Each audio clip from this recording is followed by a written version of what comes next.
So we are joined by our friend of the class and co-founder of Beyond Financial Reset in Dallas, Texas, Sylvie Agwe. So glad to have her with us today.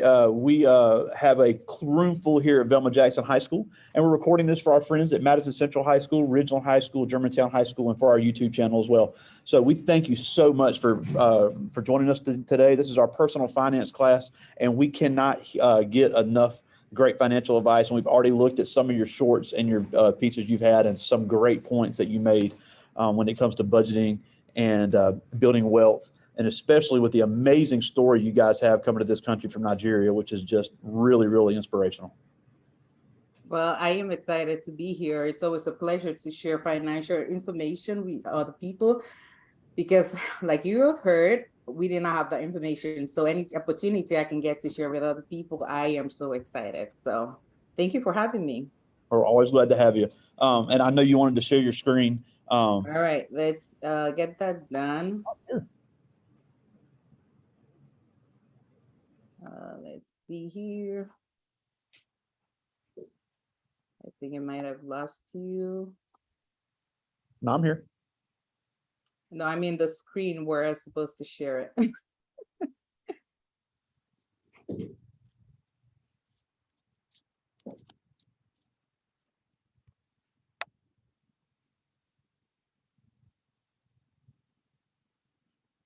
don't know what happened here.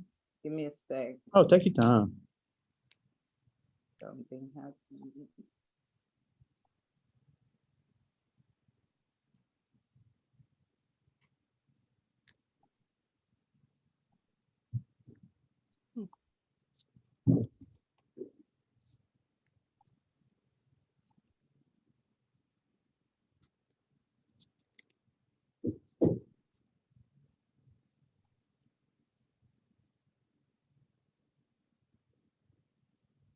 Might have to close this and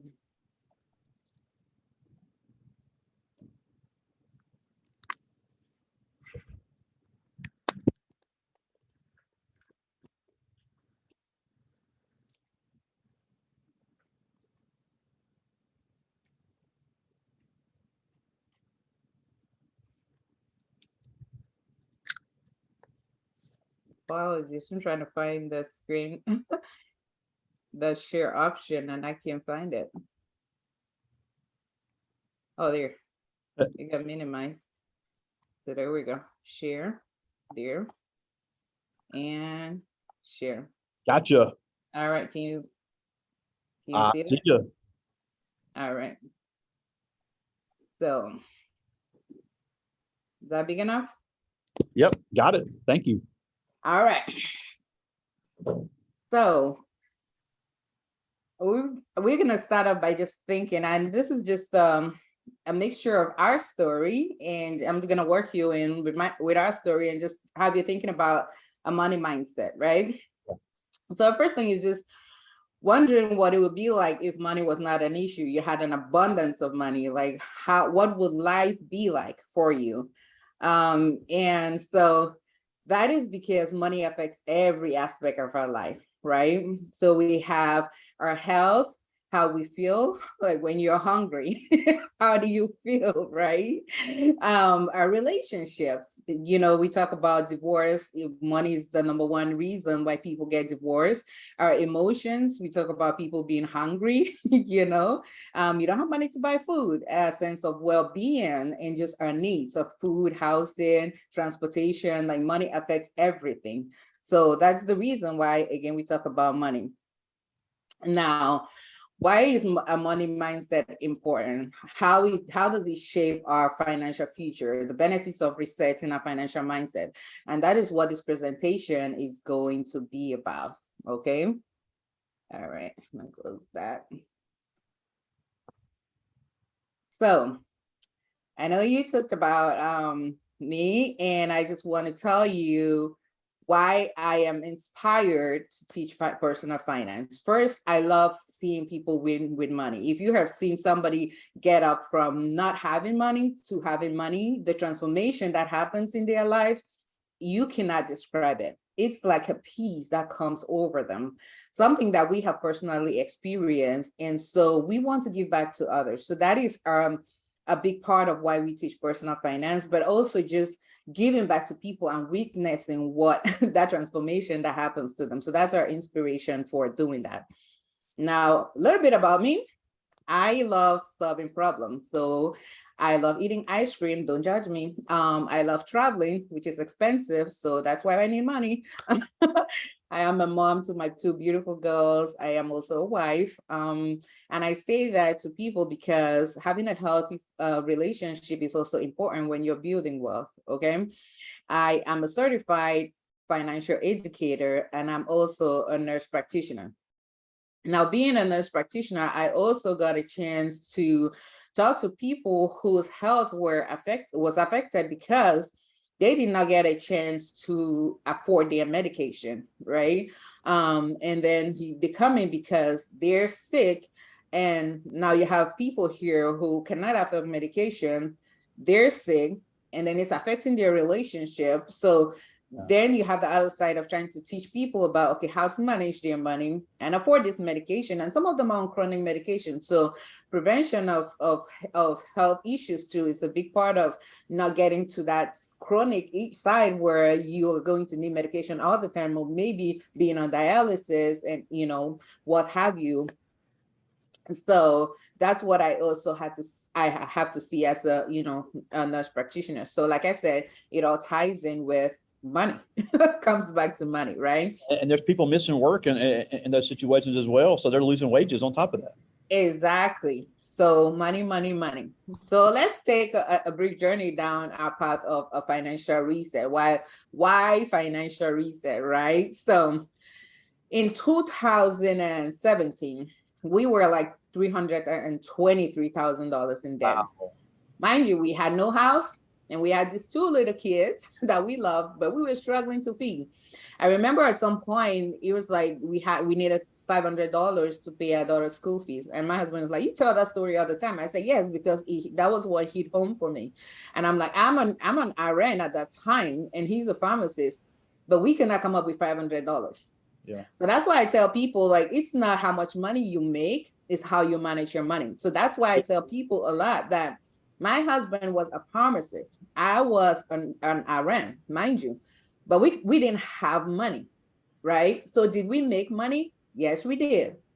Did we manage your money appropriately? Absolutely not, right? So your income is important. It is, because when you go to school, you make money. But if you do not manage the money appropriately, you're still gonna be broke. Okay. So we were stressed out. Our marriage was struggling. And now we have kids that I was worried about their financial future. And so we got to the point where it was like, enough is enough. We can't do this anymore. Our marriage, like I said, was struggling. And I was feeling guilty about, why did I bring these kids into the world? What am I going to do with them? And then my husband's job, because he was the breadwinner at that time I was going to school, he lost his hours, right? So I tell people, a job is a job is a job. There's no guarantee. So you got to secure your financial future, right? So now they cut down his hours. We have student loans we got to pay, right? So that is even worse. And then we had family we got to take care of. So we had extended family living in a house, 6 grown adults, my mom, my dad, my brother. We had to take care of.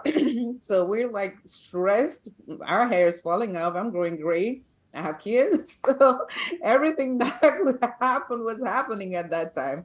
Okay. So then I had to put a stop to it. And I said, wait a minute, what really matters to me? Yep. What is most important to me? That was the time where I sat down and I said, something's got to give.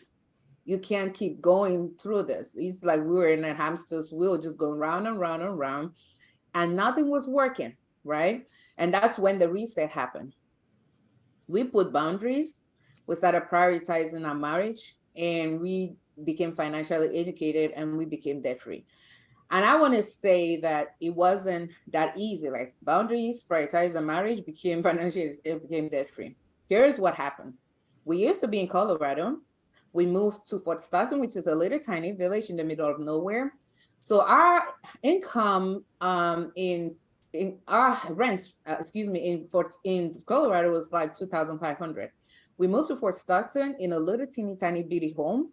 Our rent at that home was $700. So right there, we saved how much? Almost $800 right off the bat.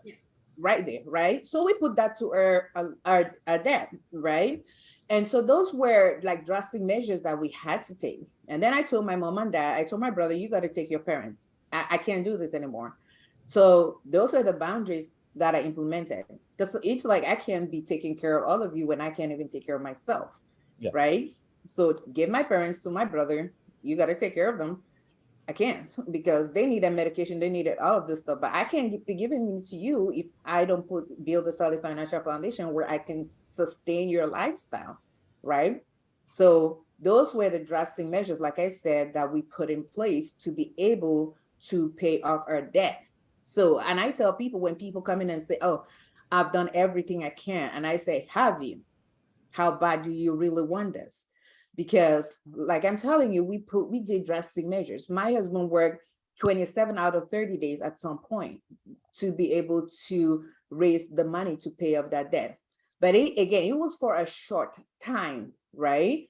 And then we paid off that debt in 2 years. We paid off our student loans, and in 4 years we were debt free. Wow. That's so now we don't have debt, right? So you put in that for the short time and then you're done. So again, it's that mindset, right?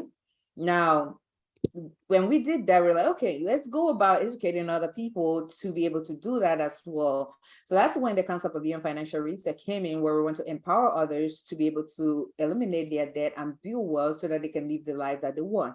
Now, when you don't have debt, what do you have? Money, right? Because now all the money that we were putting into our debt, because his student loan alone was almost $2,000. My student loan was $1,000. So that's $3,000 that we're paying in student loan, right? So we put all the money to our debt, and in less than 4 years, our net worth increased by almost $500,000. wow. Because it's like we're paying all this money back to our investment, Yeah. right? So, and I tell people, it's like in a short time, you don't have to do much. Just eliminate your debt, keep investing into your tax service account, and you will make money, right? So it's as simple as that, but you got to be able to do the work, okay?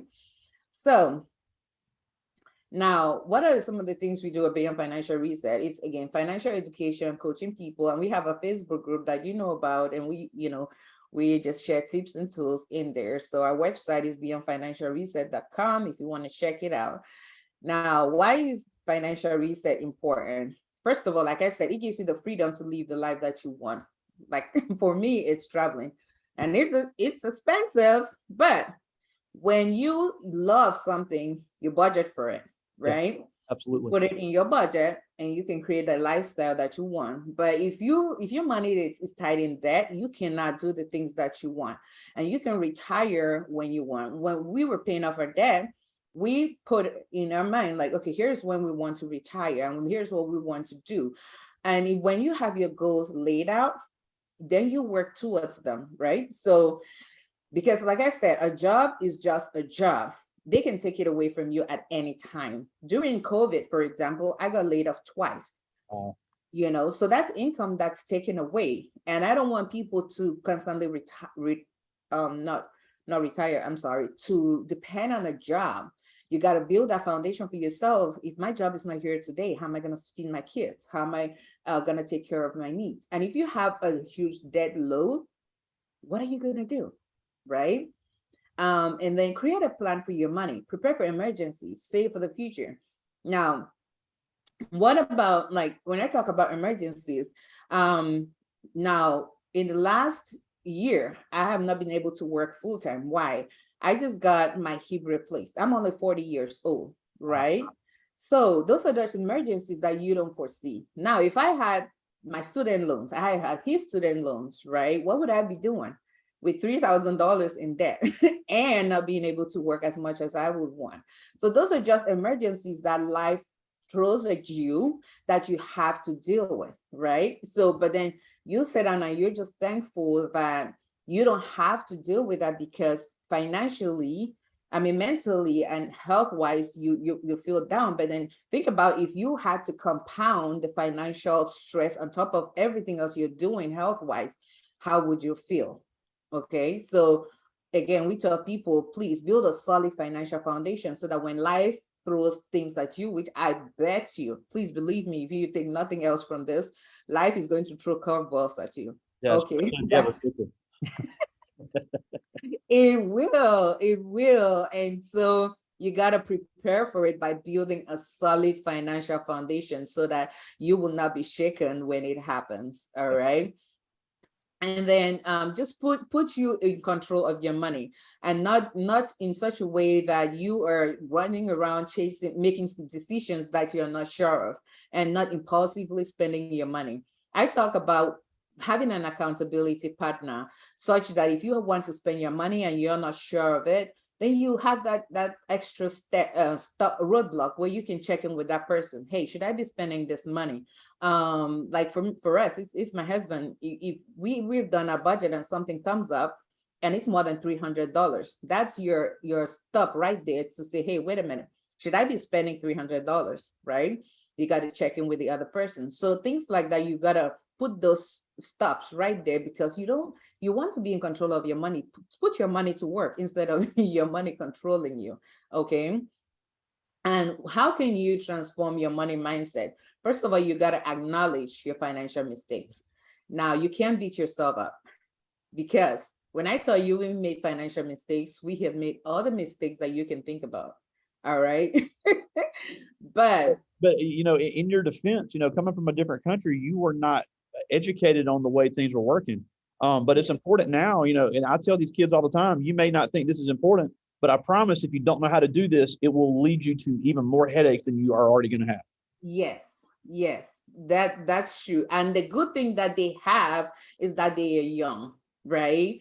And when you are young, you can become a millionaire in no time.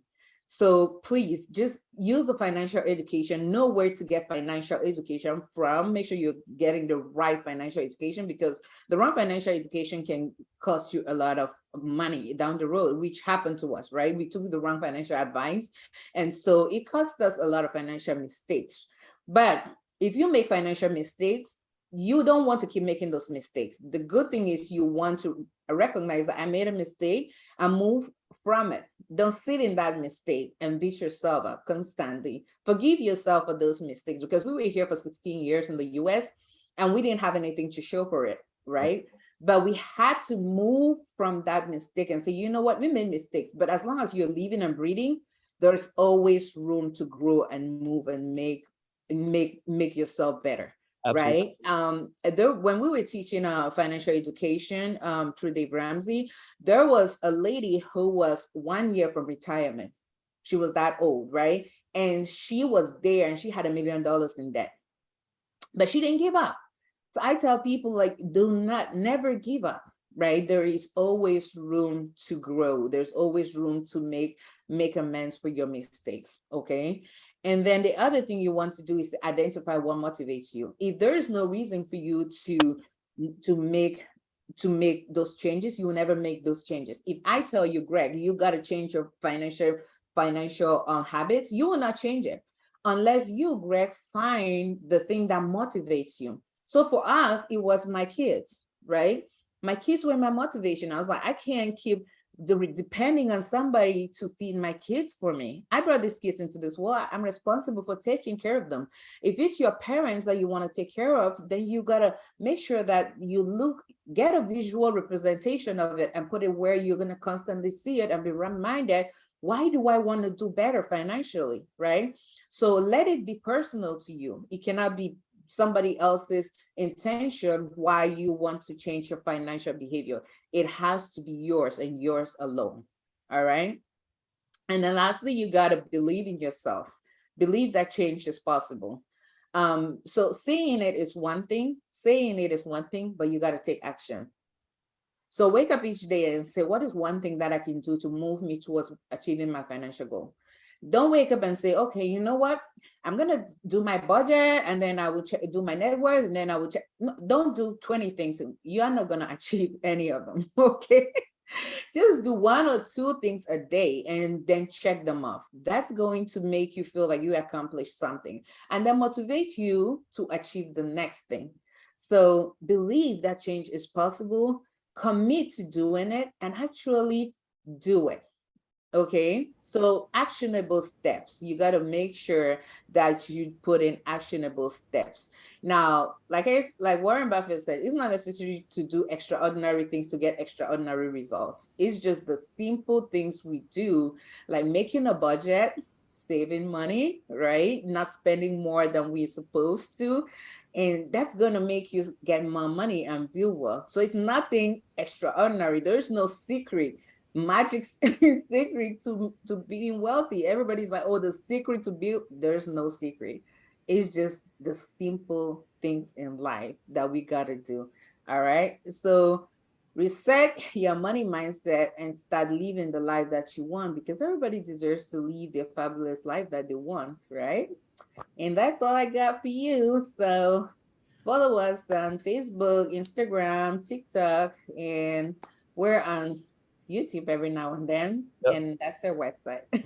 Yeah, we've looked at that, and that was a great presentation. Thank you for that.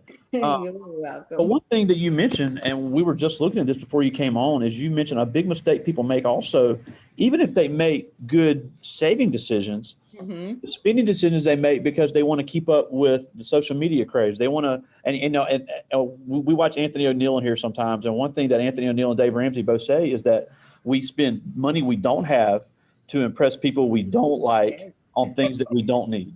Exactly, exactly. And that happens a lot, right? Because of societal pressure. You see people on social media and it's like, okay, they're living this fabulous lifestyle, but then they don't even have the money. They're going into debt to try to keep up with that lifestyle. A lot of the times you see people being outed for scamming. So no, it's social media. Do not fall into that societal pressure to try to keep up.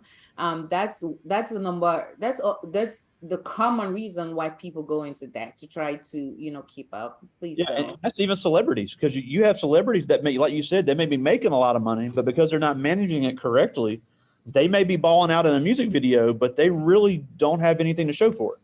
And that's what happened with when COVID hit.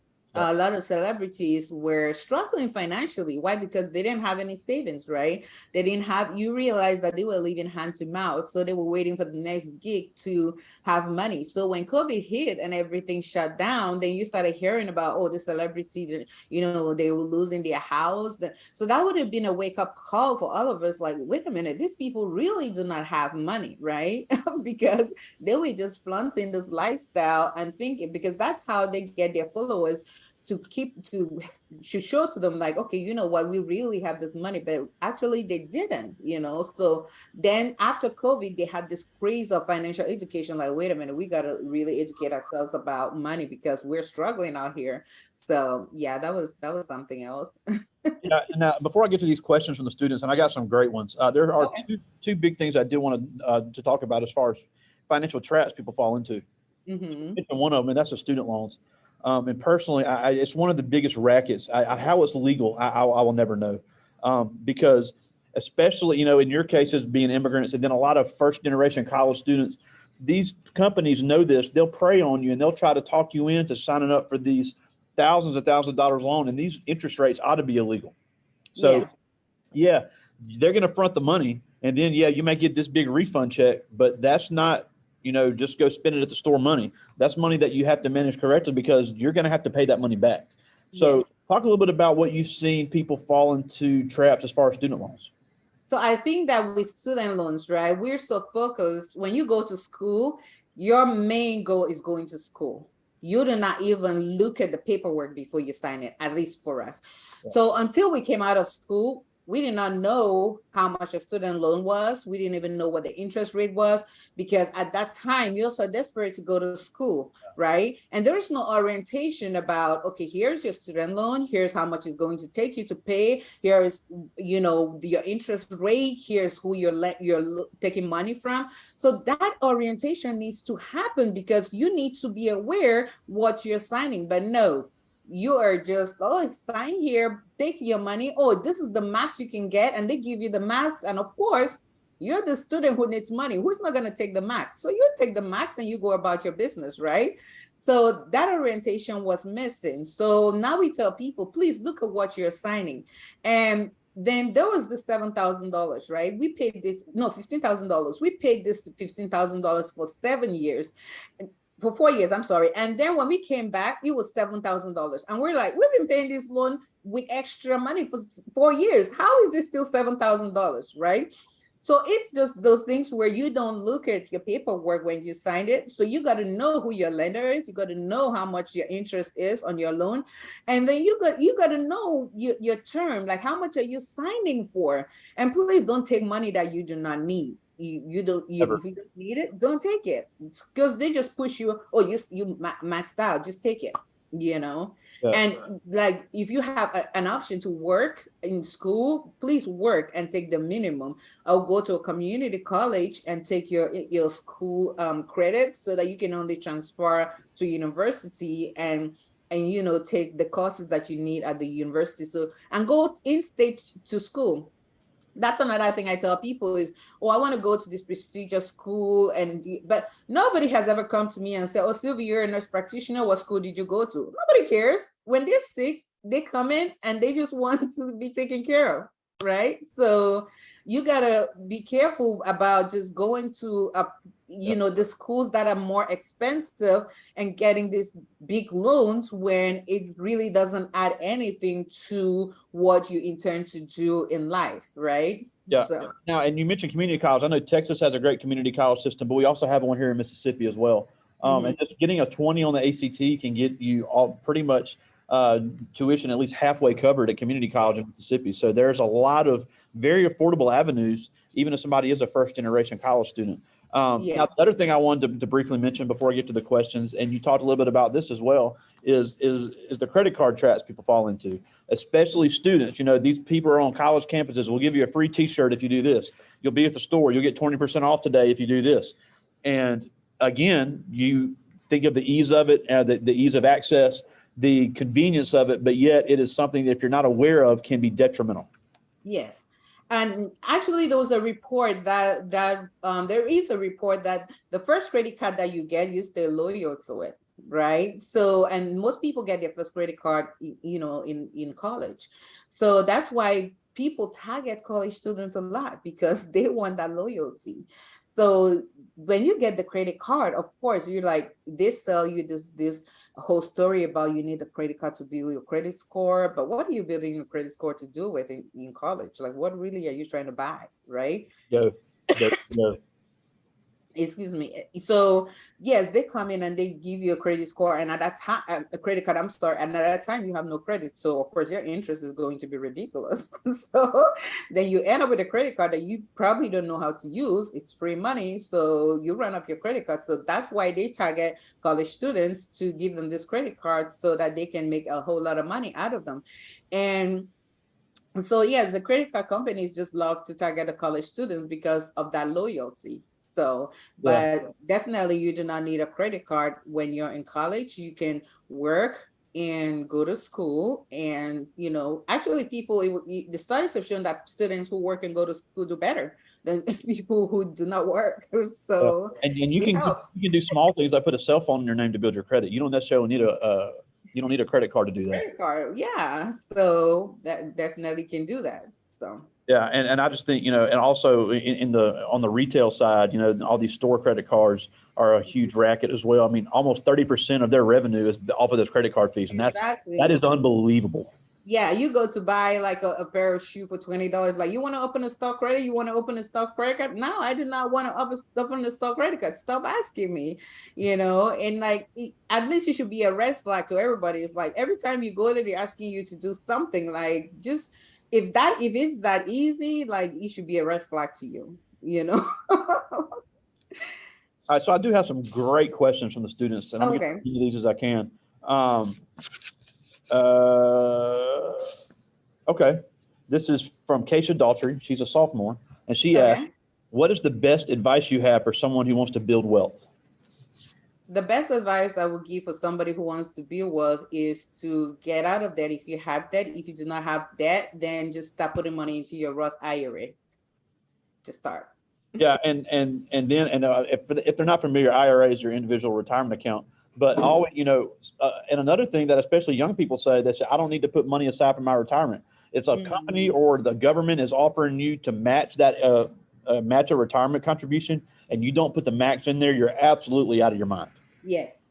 It's like free money. You got to take that free money. You have to, because if when you've taken the free money and then you got to use those tax favored accounts, like that's the easiest way, and then people complain about, okay, the rich people are getting away with all of, I'm like, they're available to everybody. It's not just to the rich and the wealthy. You just have to take advantage of it. So definitely make use of the retirement accounts, and it's easy. Like it's that's all you can do. If you start putting $100 when you're 25, by the time you're 50 and you compound it, you probably would be a millionaire. As easy as that. And honestly, because I put the maximum that the state matches for the state of Mississippi in my retirement account, I don't even miss that money. And then I have a deferred compensation as well, and I don't miss that money either. And I'm not even a financial expert, but I also know that money's going to come in handy later. I'm not going to have to work until I'm 70 years old. Exactly. And the other thing is, when you put it away, it helps with your taxes, right? Because that's less money that it's coming to you, right? So you're saving money on taxes as well. Yeah, and also, and you talk about the impulse spending. If that never gets in your hands, it's impossible for you to spend it, because especially if you work for a big corporation, they're going to put it in that account before it ever gets to you. Exactly. And that's what people think. It's like, okay, wait a minute, how are you telling me? Because there was this lady I was coaching, and I said, we kept bumping up her retirement, right? And we kept bumping it until I was like, this year you gotta max it up to 25,000. And she's like, oh my God, I'm not gonna max it up. And then when she maxed it out, and she's like, wait a minute, I don't make that money. I didn't even know. I was like, yeah, you did, because you adjust your lifestyle to what is coming in, right? So it seems like a lot, but then when she looked at how much money she had in her account, she was like, oh wow, I'm really impressed. So yes, definitely just max out your retirement account and let it do its work for you. Yeah, and again, if that's free money. Anytime they're going to match, you need to do it. So that's a great point. It's a great question too.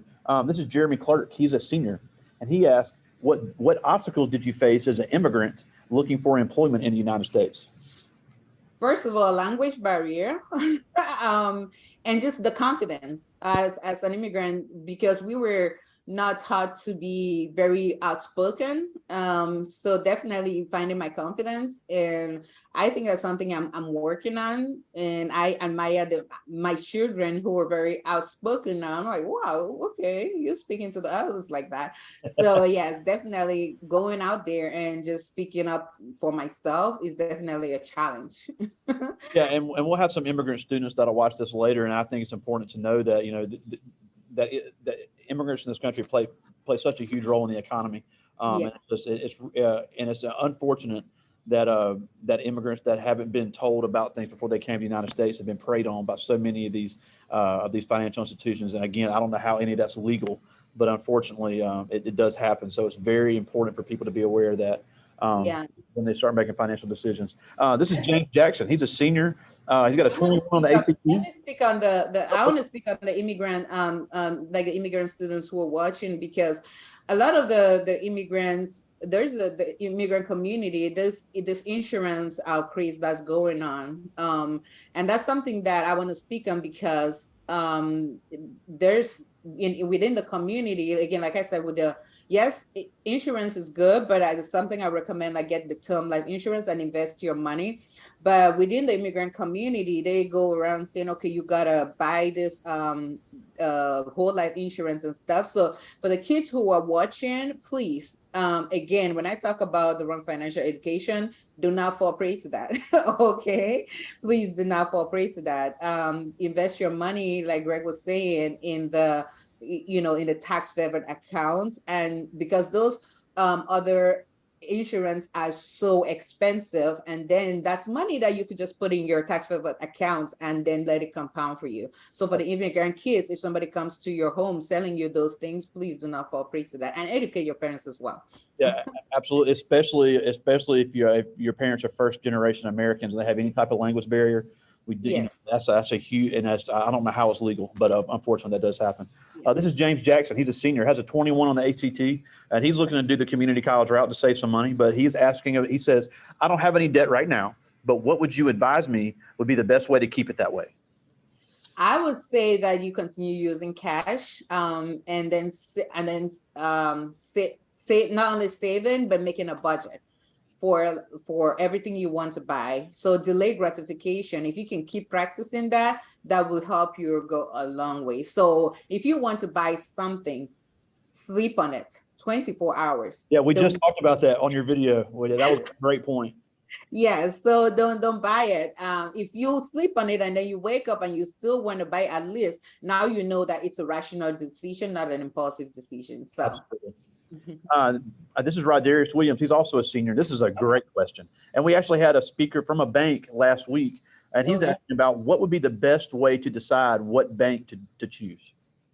Okay, so the best way to decide what bank to choose would be, first of all, what exactly you want to do with the bank.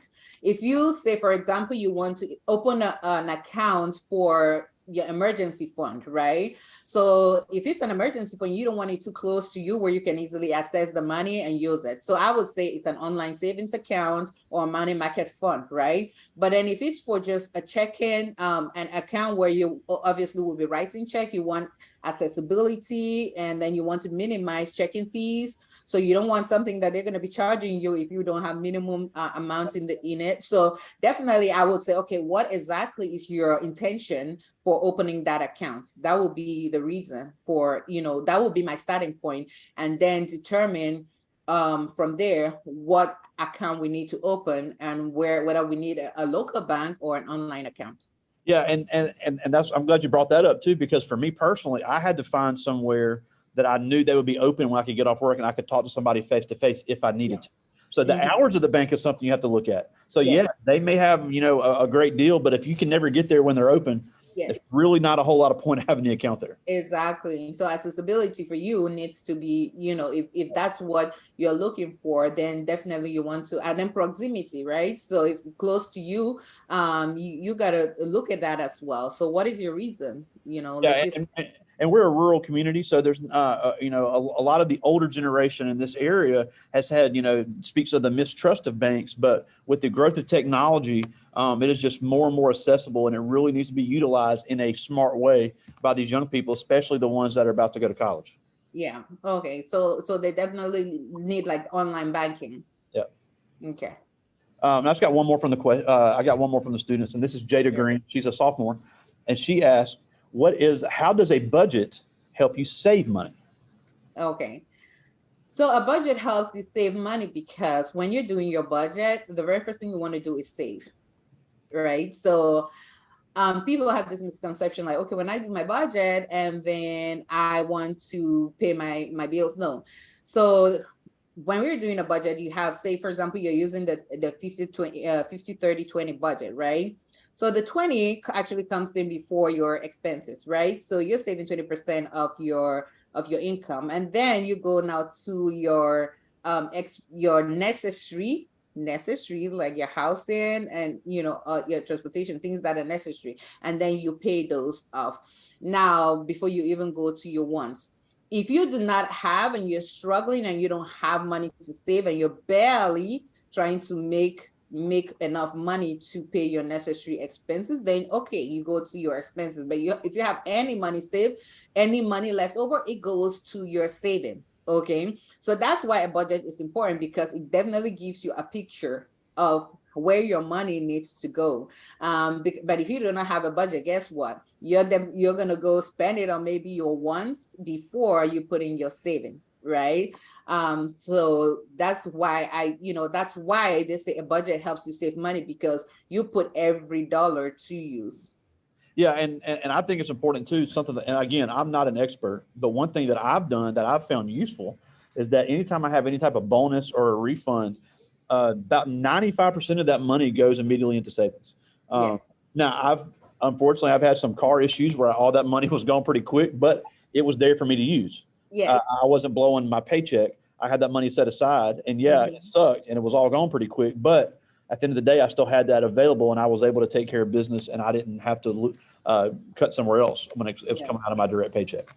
So yeah, that's why it's important to have an emergency fund, right? You want to have an emergency fund because of things like car issues. If you have a car issue, and then you can take care of it. But then if your emergency fund is fully funded, then guess what? You bump up your investment. So there's always something to do with money once that is done. But your budget helps you do that, because if you look at your budget and say, okay, my necessary expenses are taken care of, now I need to go to my savings. So 20% of it is like, okay, going either to my emergency fund. And my emergency fund is done, then I'm putting into my investment, because when you're in the investment phase, you want to be investing at least 15% of your gross income, right? So now that 20% goes in there. If your emergency fund is fully funded, which should be 3 to 6 months of your monthly expenses.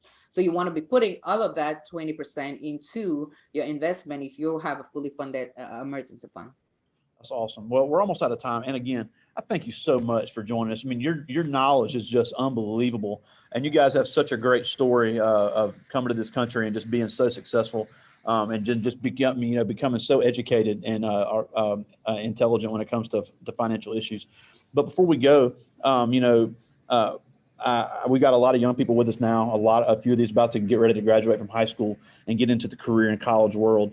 And like we said, they may think their stuff is boring. They may think it's silly, but I really, before we go, tell us how important it is to at least be knowledgeable of these financial issues, especially for these young Black kids that are getting ready to get out into the real world. So I want to tell the kids, please, you got to get financially educated. It's good to be educated in whatever career you want to choose, because it sets you up, especially the Black kids. It sets you up financially, but you got to be financially educated so you can put your money to work. There's power in the dollar. There is power in the dollar, but you got to know what to do with it. And for the Black kids, please do not fall prey to the shiny money syndrome, because there's a lot of target for the Black kids. You do not see that a lot with the designers targeting the white kids. They target the Black kids a lot. So please do not fall prey to that, right? You can use your mind, you can use your smarts to still make it in society. You gotta learn to be eloquent and use your money. That's what's gonna get you far in society. Well, that is awesome. Well, Sylvie Agwe, Beyond Financial Reset, they are a great social media follow. And our friend, we have a Nigerian immigrant teacher that's been watching with us, and she was so excited to have a fellow Nigerian on with us today. She's our geometry teacher here at the school, and she was just tickled to death that she'd have another Nigerian with us today. So again, thank you so much. And check them out, beyondfinancialreset.com. They are really dropping some nuggets. And again, thank you for taking some time for us today. It's always a pleasure. Oh, always a pleasure, Greg. Please say hi to her for me. I will. Thank you so much. All right, bye. Yeah.